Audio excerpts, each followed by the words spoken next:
As we continue to evaluate options in response to Iranian aggression, the United States will immediately impose additional punishing economic sanctions on the Iranian regime.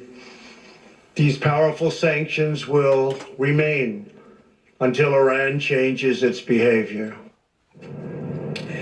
So do you see an opening for a diplomatic or some kind of negotiated deal way out of this, and actually a whole different deal to start? No, I don't think that the Iranians will be willing to negotiate a new deal at all. And I think as things stand, the Americans will be very lucky ever to get this deal again, because the Iranians right now are doing research and development in the nuclear field. They no longer have the limitations that they impose upon themselves as a result of the deal. Therefore, Iran is advancing and progressing quite rapidly. It is, of course, a peaceful program, and the International Atomic Energy Agency has full supervision over what's going on. They have full access.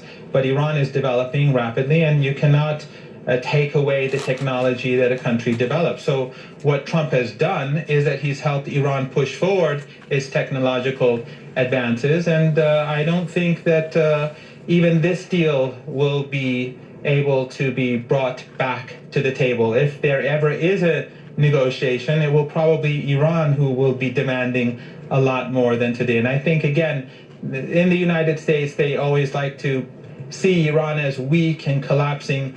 I've been hearing this since I was a teenager, that Iran is on the verge of collapse, Iran is unpopular, the people hate the government. It's always called a regime in the United States, but it's been around for 41 years, and I think that the funeral ceremonies that we saw over the past few days, both in Iran and Iraq, show a high degree of legitimacy that you will not find anywhere else in this part of the world. And finally, let me ask you, because there's been another tragedy in Iran, and that was the crash of the Ukrainian plane with 176 people on board. Wow. Most of them were Iranians. There were others as well, obviously Ukrainians and some Canadians. Can you tell me, because clearly everybody wants to know whether it had anything to do with the timing of what's been going on, and Iran has said right now they will not be giving the black boxes to Ukraine, which is meant to be investigating them because they own the planes and they fly that flag. What can you tell us about reaction there to this terrible tragedy? Well, obviously, it's a huge tragedy. Most of the passengers were Iranian. I think the Iranians will want to see what is in the black box and figure out what happened. I don't know the reason why at the moment there may be a problem with Boeing, but it may have something to do with the fact that Boeing has treated Iranians very poorly. The United States is preventing Iranian aircraft from receiving spare parts. This is inhumane. It puts Iranian lives at risk. This particular airliner was not an Iranian airliner, but it does remind Iranians of what the United States has been doing to Iran for the last 4 decades. The United States even forces Airbus not to provide Iranian passenger aircraft with spare parts, which is very dangerous and puts people's lives at risk. But the United States is carrying out economic terrorism. It is trying to, economic warfare, as Trump himself calls it, is directed at women and children. They even prevent the country from importing medicine. They try to force countries not to allow Iran to purchase food from them. And the image of the United States in Iran is not good, to say the least, Christian.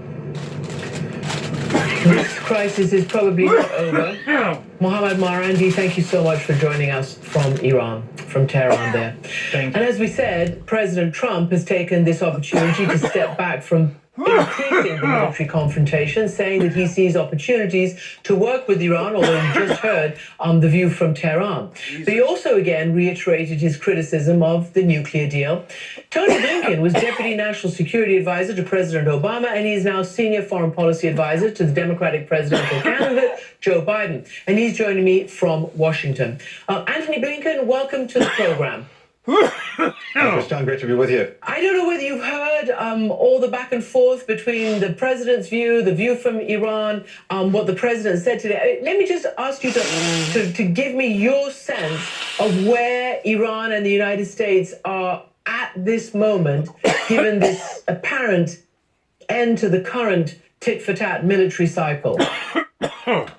Well, Prashant, what is encouraging is that there does seem to be on both sides a desire to de-escalate, and we see that through the comments from Javad Zarif, the Iranian foreign minister, and to some extent, at least, the comments from President Trump this morning. So that's a good thing. And I'm also very thankful that no Americans were killed in the missile attack on our bases in Iraq. But when I step back and look at where we are versus where we were a week ago before all of this, I think that from the perspective of American interests, we're in a much worse place. And this has been a real strategic setback.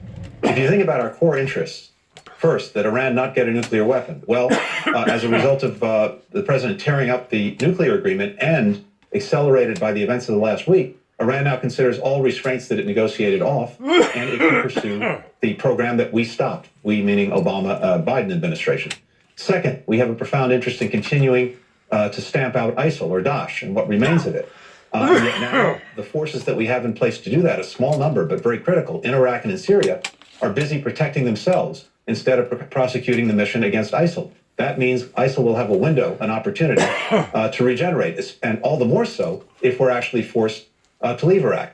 We want to make sure that Americans are safe or safer. The administration said the action against Soleimani made them safer. In the very next breath, it told Americans to leave Iraq, and embassies throughout the region have warned American citizens that danger is now increased for them. We have a profound interest in making sure that we're focused on the big strategic challenges we face in an adversary, Russia, and a strategic competitor, China. Well, both of them are thrilled at the prospect of us getting re-embroiled in a conflict in the Middle East. And by the way, the president has talked about ending forever wars, which would be a good thing. He's now increased our troop presence in the region by 18,000 in recent months. And so if you... I want to stop right there. First of all, I apologize for getting hung up eating some pork skins and seeing all that carnage of that plane wreck. That was absolutely just horrible. Especially whenever you took a real deep look. Some of that stuff wasn't pleasant to look at. But these people, like the gentleman that's speaking right now, that is making their assessment, are giving out their opinion. That's exactly what it is. It's an opinion. It ain't concrete. It ain't the gospel. It's not like it's God speaking. It's just one individual who has an opinion. If anybody knows anything at all about the Bible, anything at all about the King James Version Bible, they'll know, according to ancient old prophecies, as well as new ones in the New Testament, that the big hullabaloo is predicted for it to begin and end right over there in the Middle East, where Jesus Christ originally come from, somewhere in that region or in that area. Anybody that knows this. Nobody in their right mind wants to go back and resurface over the exact same problems, over the exact same horrors that we have experienced now, give or take for the past 30 years, of spending over $7 trillion on a war that we probably, if the truth be known, aren't hardly any closer to bringing stability over in the Middle East today than what we was whenever the Bushes first initiated, I think it was either Desert Shield or Desert Storm over there. In other words, it's kind of like taking one step forward and two steps back in seeing how things has progressed. Man, them pork rinds getting your lung passages. It hurts.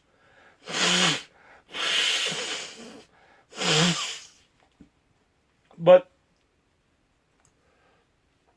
what this guy's talking about right now is increasing the military personnel over there, 18,000. The whole primary purpose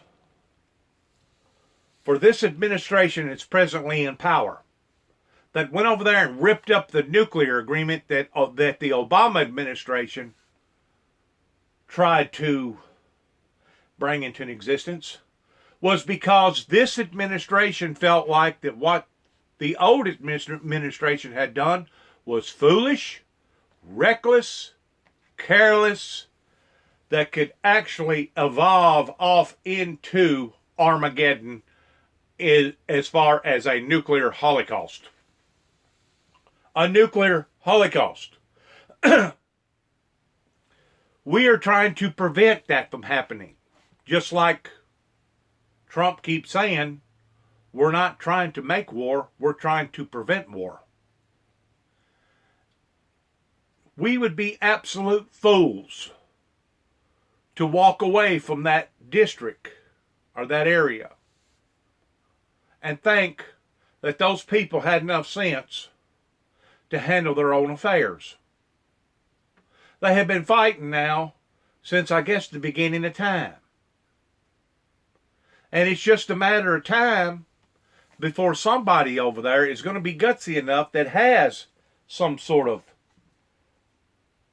nuclear capability of pressing the button and creating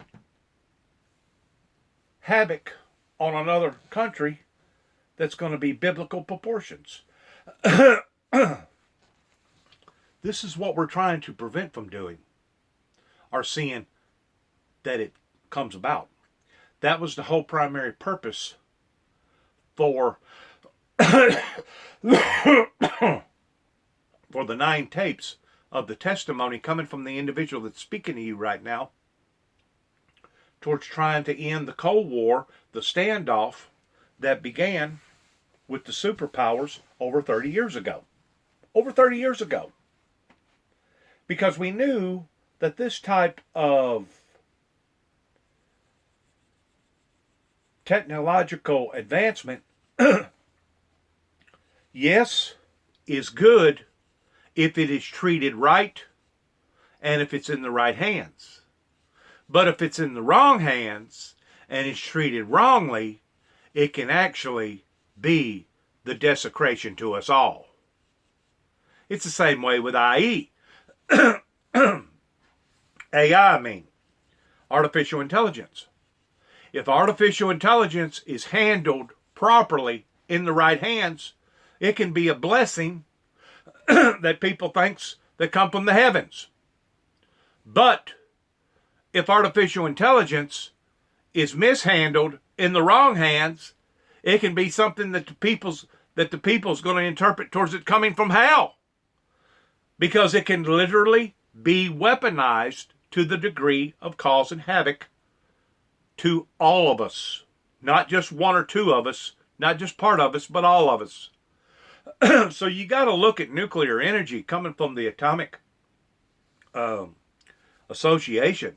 You got to look at it in the right perspective. And the right perspective is, if you put the dots together pertaining to what the Bible teaches and talks about that's going to occur over in the River of Jordan, over in that whole district, over in that whole area, if you put all the dots together, it adds up towards a recipe of catastrophe that is going to begin and possibly even end humanity as we know it because of what could very well transpire over in the Middle East.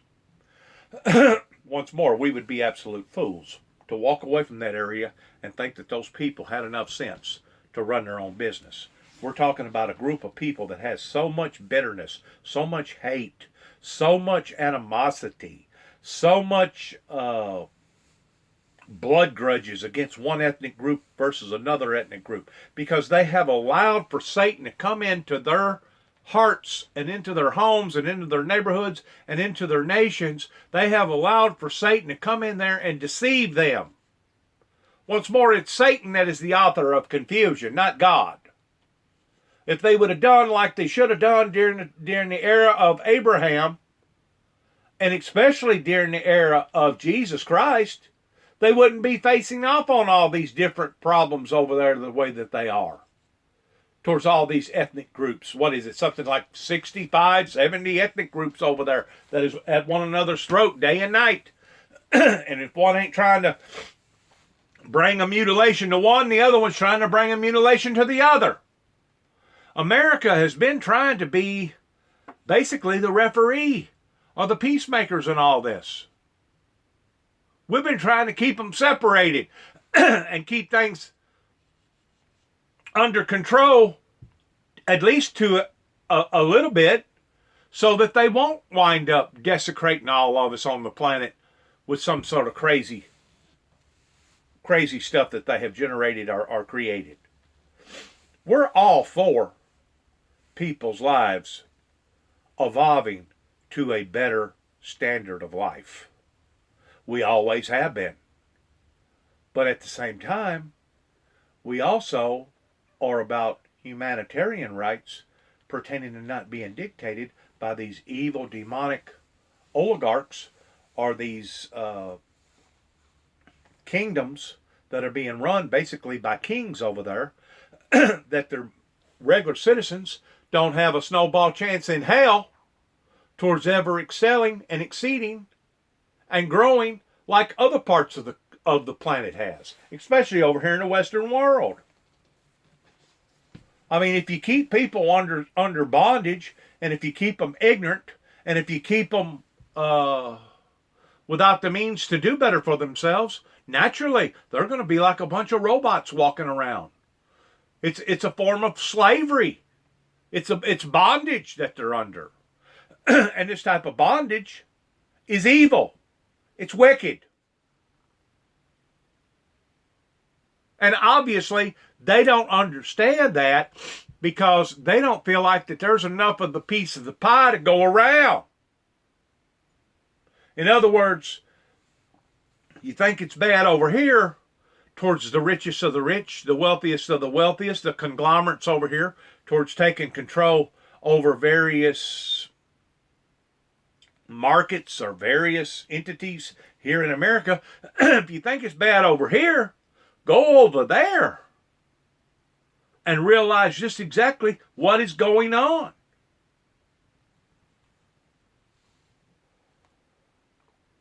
The brutality, the barbaric, heathenistic ideology is still just as much of alive and as well today as it ever was, going all the way back into the Nimrod days, into the days of Balaam and Balak. And that's the reason why God was speaking to the 7 churches, telling the 7 churches that even to this day, God still hates that. I almost said form of government, but it's not really a form of government. It's a form of dictating and keeping people under bondage. It's evil. It's barbaric. The way that they do their citizens over there. And it's only been just within the past few years since the internet has come about that certain people over there are being exposed to the truth towards coming out of that bondage to the degree of rebelling against their own kings and against their own oligarchs. It's only been just within the past 25 or 30 years that people are beginning to wake up and say, wait a minute. What's really going on here? How come you think so many people want to leave other parts of the country and come to the United States? They know that they have a much more fair chance in pursuing happiness in whatever form. But they know that they have a much more better chance of succeeding in their own personal interest, in their own personal happiness over here in America than they do in any other part of the planet. That's why we have people that's jumping on boats, that's willing to risk their lives every day just to get over here. Because it is one of the greatest nations. It is one of the great establishments. It is one of the most fairest way to have a free, open, fair society pertaining to our democracy. And other people can see this, including the people over in China. Why do you think they've had such of a rebellion over in China for? Because of the technology. Yeah, if the oligarchs and the kings and the tyrants over in China would have had their way about it, they would have kept their citizens in the dark, brainwashed, just like they have kept the citizens over in the Middle East brainwashed and in the dark. Who was it? Rome? That said, if we can keep our people entertained, if we can keep them blinded,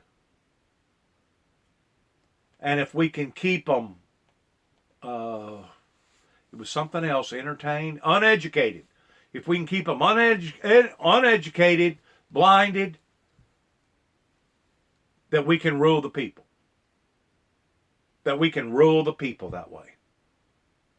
I think it was Rome that made those gestures towards how to rule their people. That form of environment is demonic and it's evil.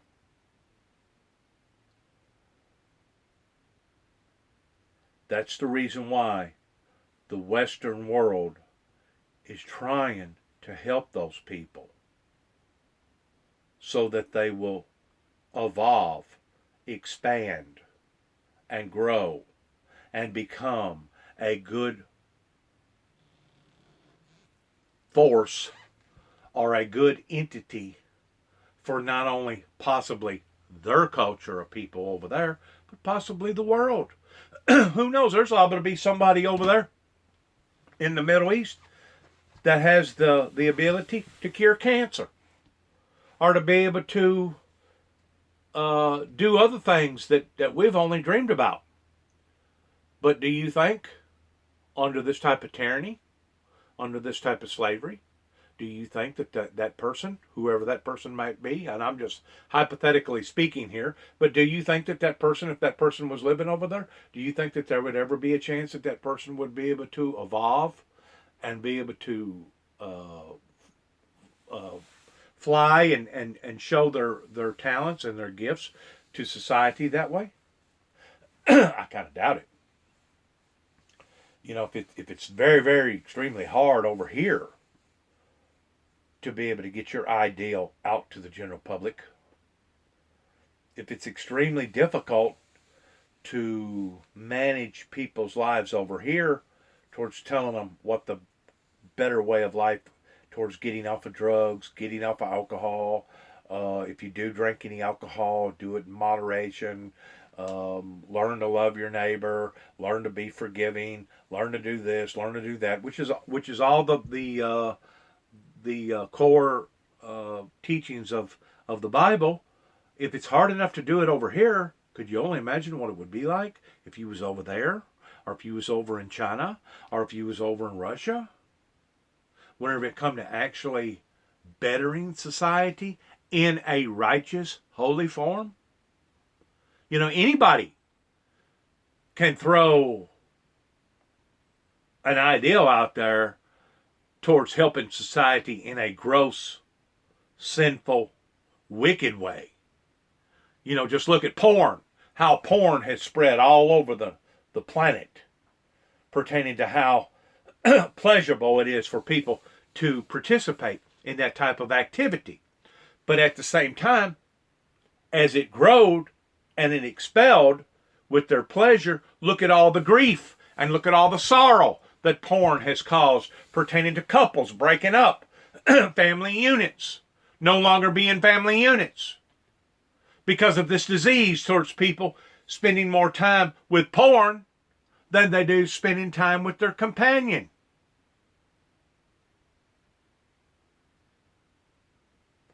I'm just trying to make a point. The point being is that God said through his Son to let the wheat grow with the tares until time of harvest.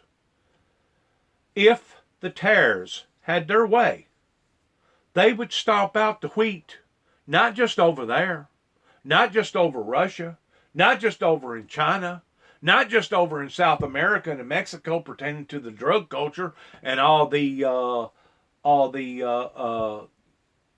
drug lords in those areas, but he would stomp it out right here at 291 Thompson Road if he could.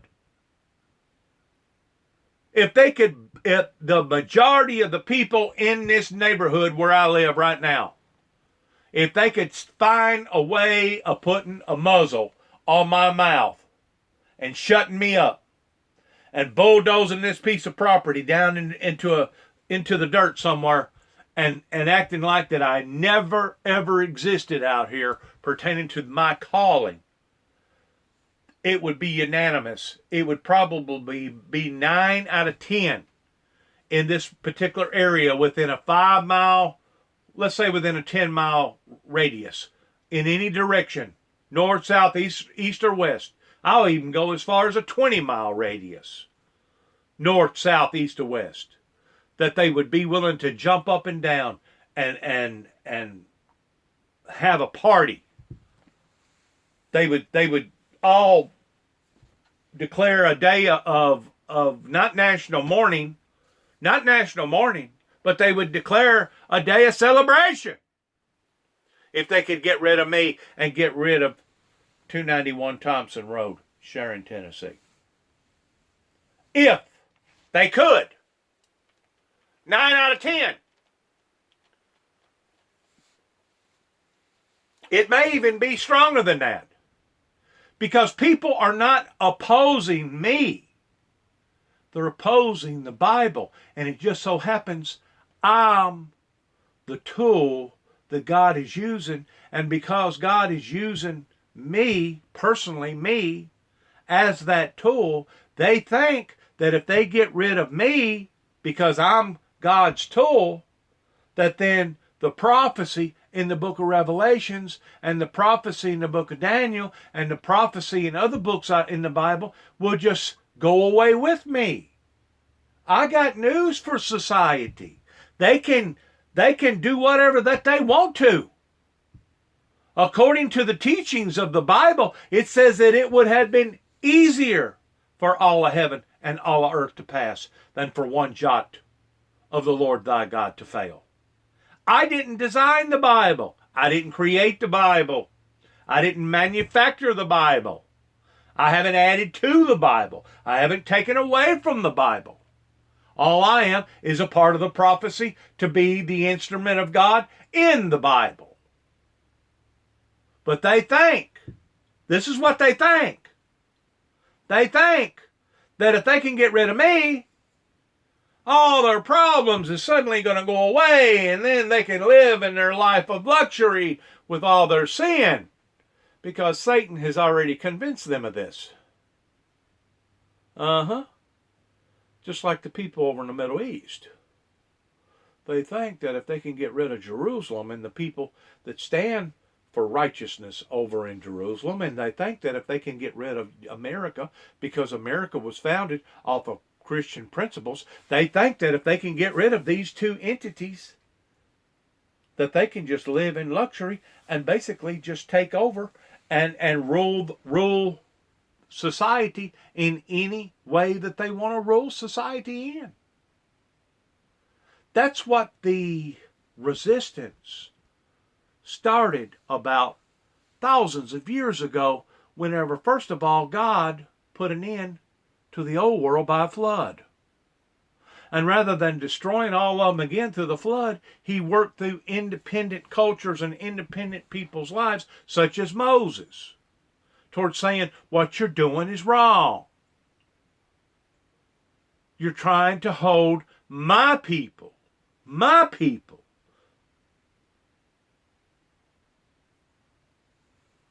imprisoned because of your domination. And God has showed himself again and again and again throughout the Old Bible as well as the New that he intends for the wheat to grow with the tares, or the tares to grow with the wheat until time of harvest.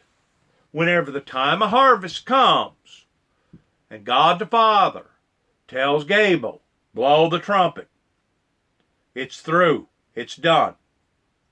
And God gathers up what elect is upon this earth, from the four corners of the earth.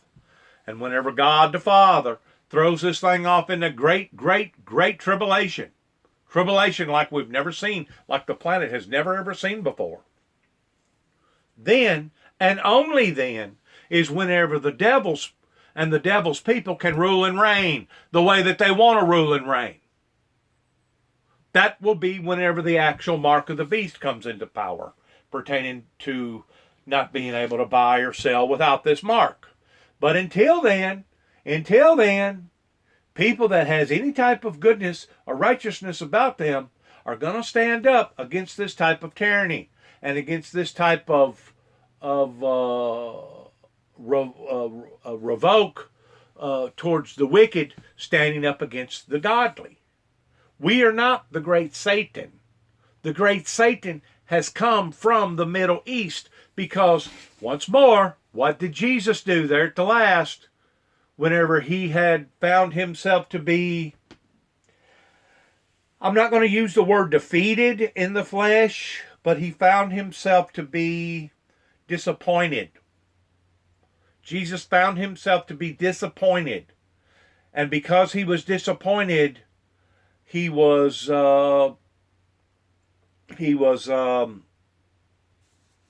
saddened. And he went up into the mountain.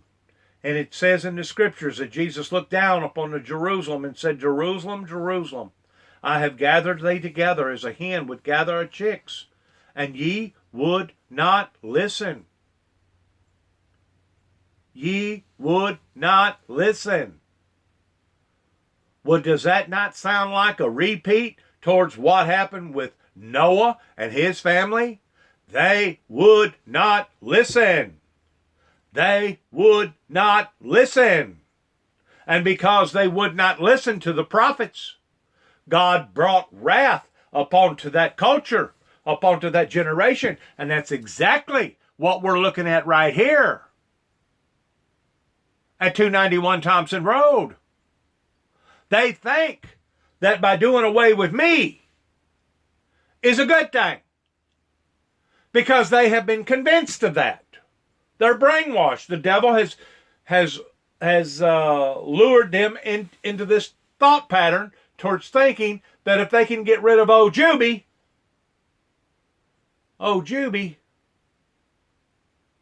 and Juby's condemnation that he's bringing out of the Bible, in which it's not my condemnation. Once more, I'm not trying to dictate to these people in any form of dictatorship that I'm bringing up onto them of myself. All I'm doing is telling them what the Word of God says. It's kind of like gays and lesbians. You know, the word I don't even fit into the equation whenever I get out here and tell somebody about what the Bible teaches that is incorrect or wrong. You know why? You know why? Because I don't use the word I. I use the word this, or I use the word God, or I use the word according to the Bible. According to the Bible, homosexuality and lesbianism is wrong. Now, does that mean that God hates you if you're this way? No, he don't hate you. He don't hate you. He loves you. Just like God hates a liar, just like God hates a murderer. Just because he hates what that murderer is doing, or he hates what that liar is doing, does not mean that he hates the person that's doing it. That's the part there that people can't rightfully divide. They can't understand God's methodology whenever it comes to separating the wheat from the tares, the good from the evil. Let's listen to the rest of this and then we're going to let this go. This has been really and truly a historic day and night in regard to the retaliation. It's been a very, very historical year as far as I'm concerned, not just with American culture, with the Donald Trump impeachment deal that this administration is now facing on, but it's been a very, very historical year already, starting out with all the fires, and Puerto Rico just got to being hammered with a major couple earthquakes, and to see how that a society that was celebrating Christmas, which represents peace, love, and all the above, went from daylight to dark. It seems like overnight, because now today's the 8th day of January, which is Elvis Presley's birthday, and we have gone from a environment of love and sharing gifts to one another and talking about the Christ child that come into the world, representing his existence, though his birthday was probably not on the actual 25th of December, but we're still setting aside that day, recognizing his birthday. But we have went an about face. We have gone from an environment of love and peace and jingle bells and here comes Santa Claus and Rudolph the Red-Nosed Reindeer, to now we're being flooded. An onslaught of all these ideals and all these opinions about war. War. What was I preaching less than 2 weeks ago? Or a little more than a week ago? Love. Peace. Study war no more. Coming out of the book of Isaiah. Put out all kinds of material to represent that. Now one may say, and I'm gonna finish this up. One may say, well, Juby, if you're all about peace, how come you put out what you put out yesterday to your viewers pertaining to the Taliban song? I'm going to tell you why. The Taliban song is a song that is not just sung from the heart, but the Taliban song is a song of truthfulness pertaining to how we as a Christian society are supposed to hate the ideology and the methodology and what the Taliban has been practicing now for, I guess, hundreds of years, as well as ISIL, as well as the majority of all those groups over there, which is the mythology of hate. It says in the Bible that it's okay to hate evil, to hate certain things in the world. It's literally okay to hate, have hate in your heart towards these things. That's another area that hasn't been preached effectively and hasn't been preached accurately here in America pertaining to the preachers. Because the majority of them will tell you, oh, if you're a true Christian, you're not supposed to have no hate in your heart. Oh, really? So that means I'm in violation because I hate to see people be taken advantage of. I'm in violation because I hate the mythology of hate, because I hate what people are doing, even though I still love them, but I hate what they're doing. In other words, I'm not supposed to have the same characteristics as my Heavenly Father whenever it comes to my Heavenly Father saying that He hates Balaam and Balak pertaining to that method of ruling their own people. And it even goes a little bit further than that and talks about how God the Father, the righteous holy God, the God of Abraham, the God of Isaac, hates those that profess to be Jews and are not. There's only a certain group of people that is true Orthodox Jews as far as their bloodline. Just like there's only a certain group of people that can consider themselves true Native American pertaining to their DNA. And if you're out here professing that you have Indian blood culture in you, would be just as much of a abomination as it would be for you to be out here professing that you're a Jew and knowing that you don't have their true identity of the Jewish DNA in your blood system. There was a reason why God said what He said, that He hated the barbarian. There was a reason why God said what He said, that there's only one unforgivable sin, which is the sin of blasphemy. Those who are basically nothing more than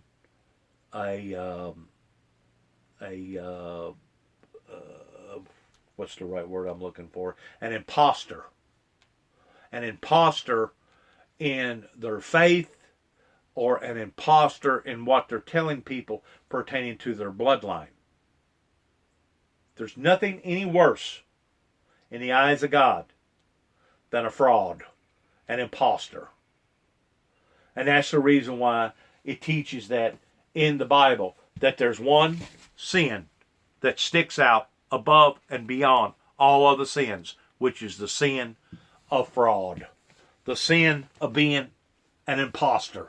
Saying to people that you're one thing, but you knowingly know in your heart and in your mind that you're not a bit more of that than you would be if you was a man on the moon. God hates that towards people that openly does stuff like that. Now, granted, there's probably some people that has brought things out to other people's attention ignorantly and didn't realize what they was talking about, that they was being misled out of ignorance. There's a difference in somebody that's doing something ignorantly based around somebody who is intentionally trying to bamboozle society that way. Those are the people that God talks about the sin of blasphemy, abomination. Let's listen to the rest of this. And I hope whoever gets a hold of this message today, that it will not be taken out of context, because I have just as much love for these people around here in this area as I do for the people over in Africa, or the people in Russia, or the people over in China, or the people over in Australia, or the people over in the Middle East. I have just as much love for them as anybody does.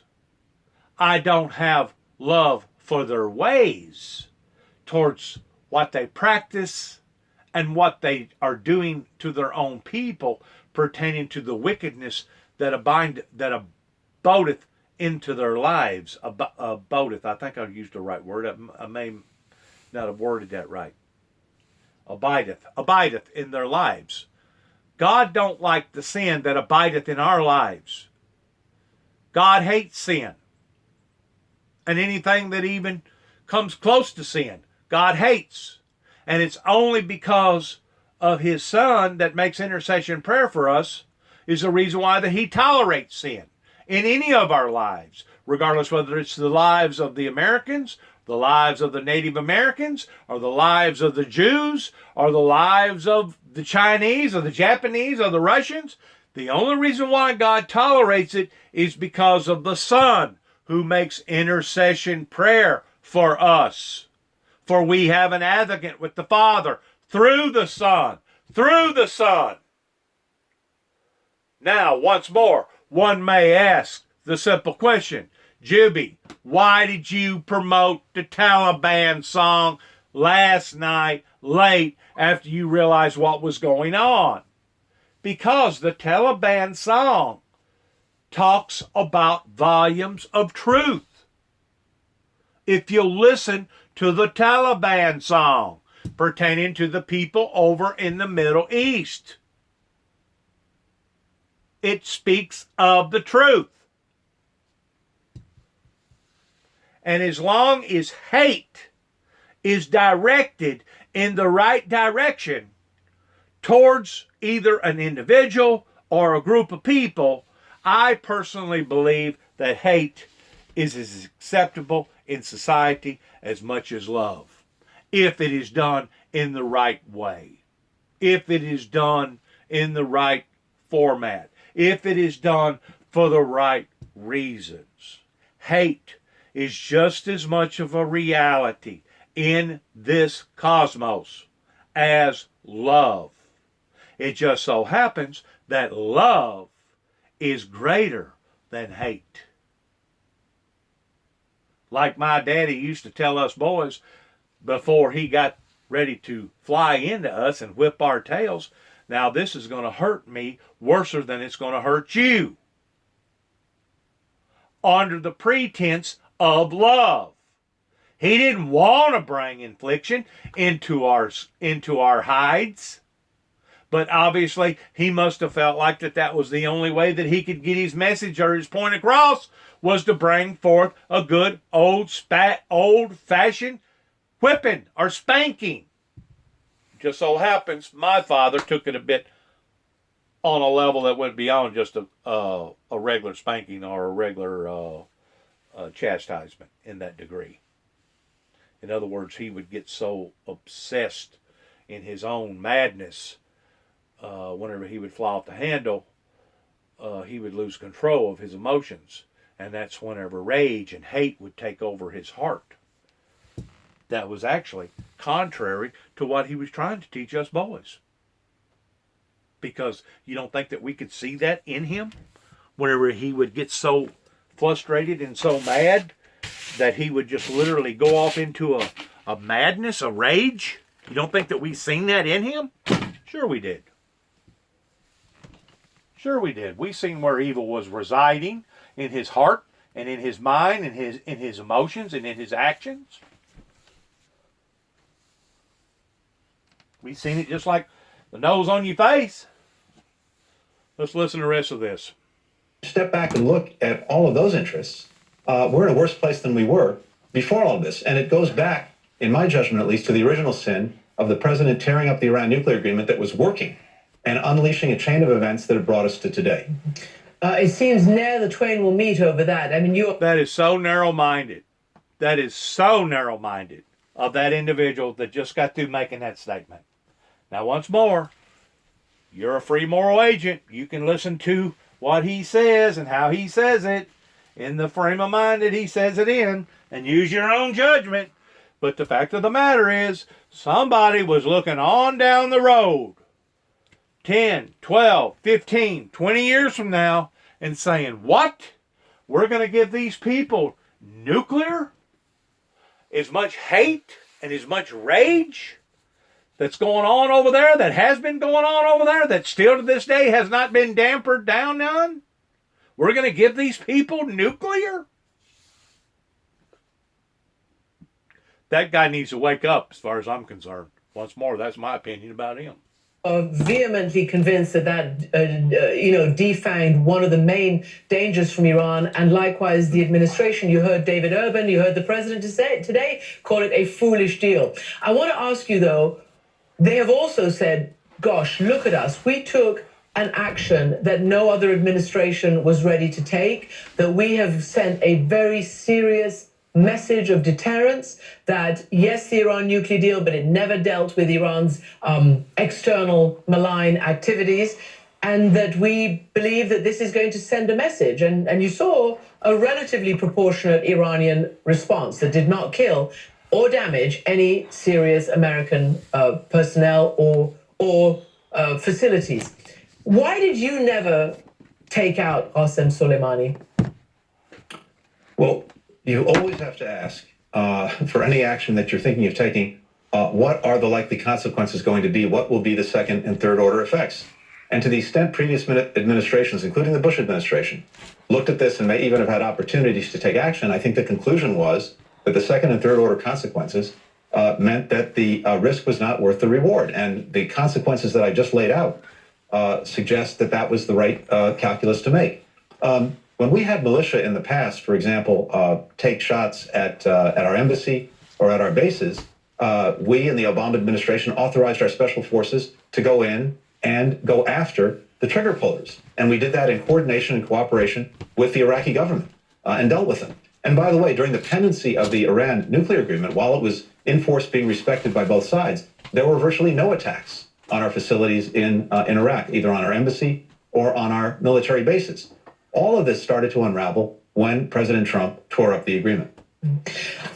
President Trump today called on, as I said, the rest of the signatories to the agreement to pull out, but also called on them and Iran to, everybody, let's get together and come up with a new deal. How likely do you think that is, given that he also re-upped the economic sanctions and the strategy of maximum pressure? Right now, not very likely. And it's interesting, Christian, you know, the Iranians have now said that they are not going to abide by the remaining limitations on their program. We'll see what they actually do. You would think in this context that Europeans, our partners there, as well, maybe even as Russia and China, would be very upset. But they are so upset at the actions that the United States has taken, by the way, without consulting our partners, without informing them. They too had folks on the ground who were at risk and put at increased risk by these actions. So they're all sending the same message, which is both sides need to de-escalate, and they are putting the United States on par with Iran, a moral equivalence. That's a terrible place for us to be. That should never have happened. So I think the prospects of getting back to a deal are pretty low. That said, it would be a very good thing if the administration decided to revisit this and put something concrete on the table. We'll see if they do. I just want to play, I sort of describe what the president said, but because it involves the other partners and his precise words, I just want to play it and then get your reaction. Iran must abandon its nuclear ambitions and end its support for terrorism. The time has come for the United Kingdom, Germany, France, Russia, and China to recognize this reality. They must now break away from the remnants of the Iran deal, or JCPOA. And we must all work together toward making a deal with Iran that makes the world a safer and more peaceful place. Exactly. I mean, again, as we discussed, that's obviously a good intention to make the world a safer and better place. But do you think that, you know, the other signatories, the Europeans who've tried their best to keep this deal alive and, you know, who see Iran, you know, as Iran says, take reversible steps away from it to try to end these sanctions, do you see the Europeans changing their calculation right now? I think that's exactly the wrong message to send to Europeans if you want to get them to work with you in dealing with these matters. The fact of the matter is the world was made a better and safer place by the Iran nuclear deal. It took a major challenge to world peace off the table. It cut off all of Iran's pathways to a bomb. It put in the most intrusive inspections regime.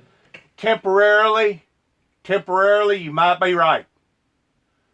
It's like trying to put a Band-Aid on a problem. But long term, you still have not fixed the problem, especially whenever you take the dots that's already been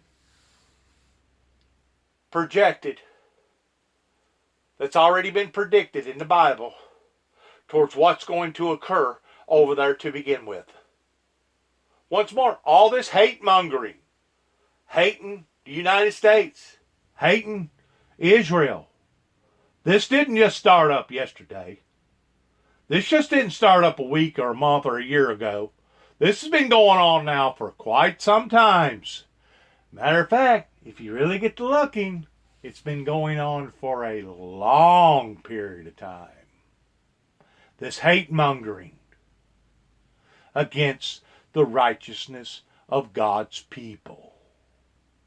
So yeah, looking at it from what you just said, temporarily, it may have been a Band-Aid.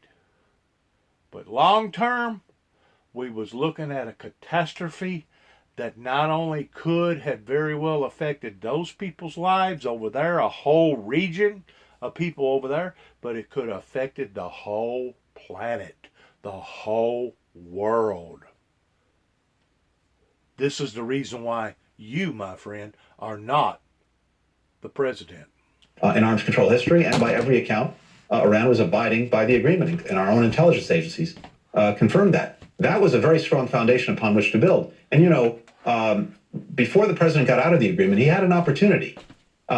He went to Europe, to the Europeans, and said, let's see if we can make this agreement even stronger, and I'll stick with it if you're also willing to join us in taking even greater action against the other things that Iran's doing that we don't like. And there was a conversation, a discussion that took place in that lane, and then the Europeans did make some commitments to take an even tougher line with Iran when it came, for example, to its missiles or to its support for destabilizing activities throughout the Middle East.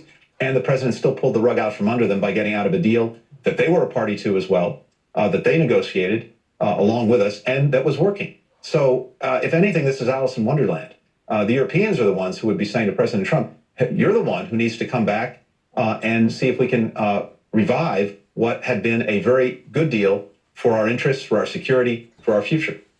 I mean, I don't know whether it's just sort of tough talk, but you heard Mohammad Morandi, the Iranian expert, saying, even if there was an attempt to get back to a deal, he's not sure you could even get back to one that, as he says, is as effective as the one that you already negotiated. Well, Christian, you put your finger on something else that's important, too. When I was running through the strategic setback I think we're now facing as a result of the actions the administration has taken, another one of the setbacks is, at least for now, and this could change, that hardliners have reconsolidated their position in Iran. They've managed to rally everyone around the flag in the wake of the death of Soleimani, when just weeks ago, as you noted, there were significant protests throughout the country that were violently repressed by the government, by the regime. So that's another setback, too. There's a lot of message sending going on. Again, I'm hopeful that what we've heard both from President Trump this morning here in Washington, but also from the Iranians, at least from the foreign minister, suggests that, okay, both sides have sent strong messages. Let's cool it. But this is not the end. And I do think there's a strong prospect that in the weeks and months ahead, Iranians will look for other ways to make trouble for us and to exact a cost for the removal of General Soleimani. They have other means of doing so, including through cyber attacks.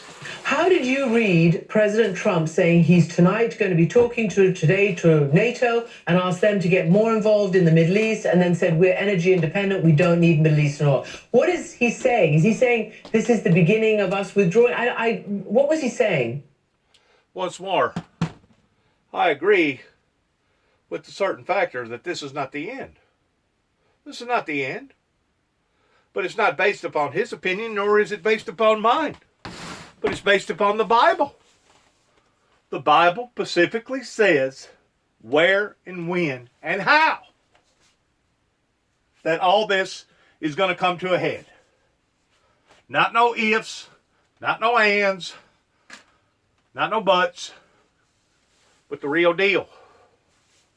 And as far as I am concerned, because of this narrow-minded thinking, like this individual is talking about right now, is the very thing that eventually one day will put the whole world in jeopardy towards a nuclear holocaust. You have to identify what you're dealing with, and you have to identify its core purpose in trying to humiliate not necessarily mankind, but humiliate the heavenly kingdom. Humiliate the Creator.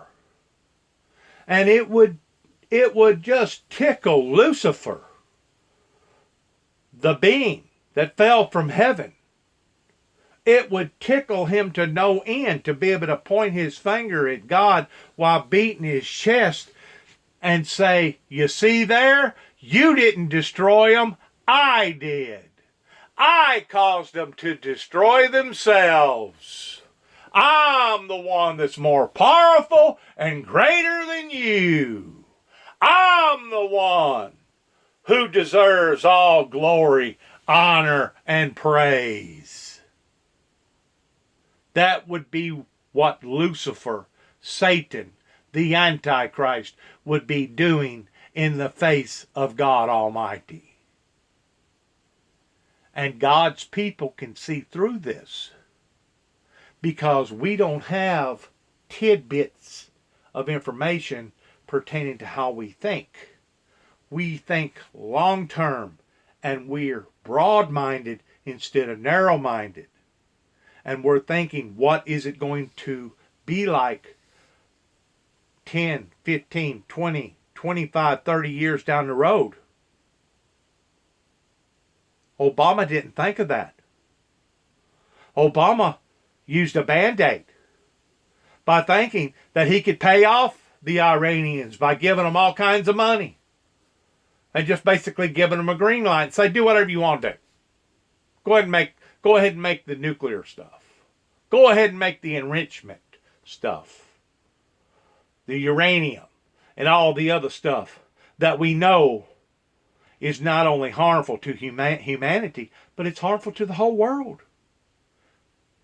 You're talking about cease to exist of every living creature upon this planet.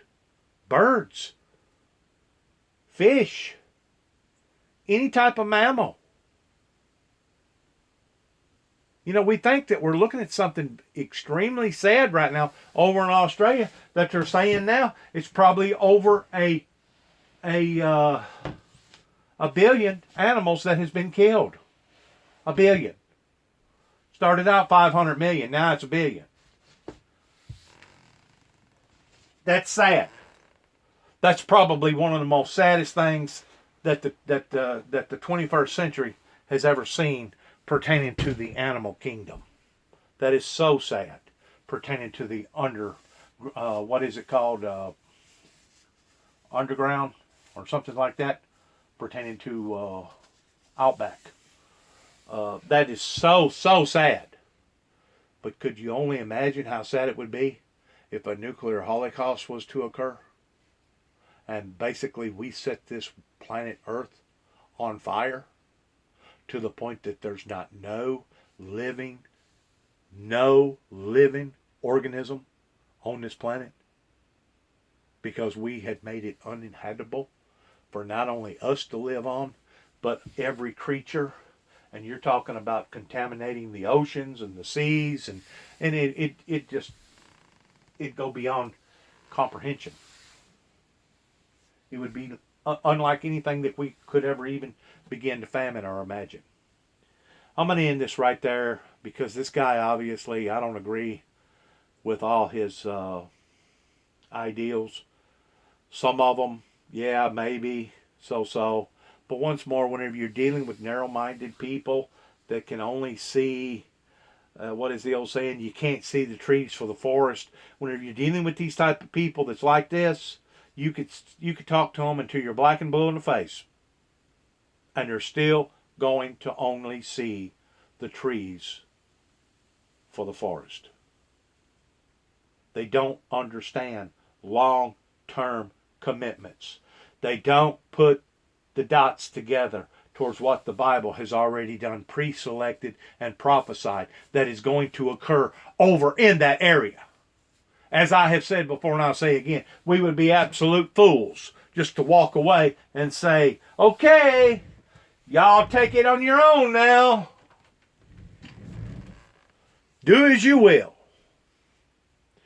Because eventually that would come back and haunt not only us, but it would come back and haunt every nation, every country, every continent up onto this planet. I think what Donald Trump is doing is a good thing pertaining to his engagement in international calamity affairs with Iran and Iraq and everything that's going on over there right now.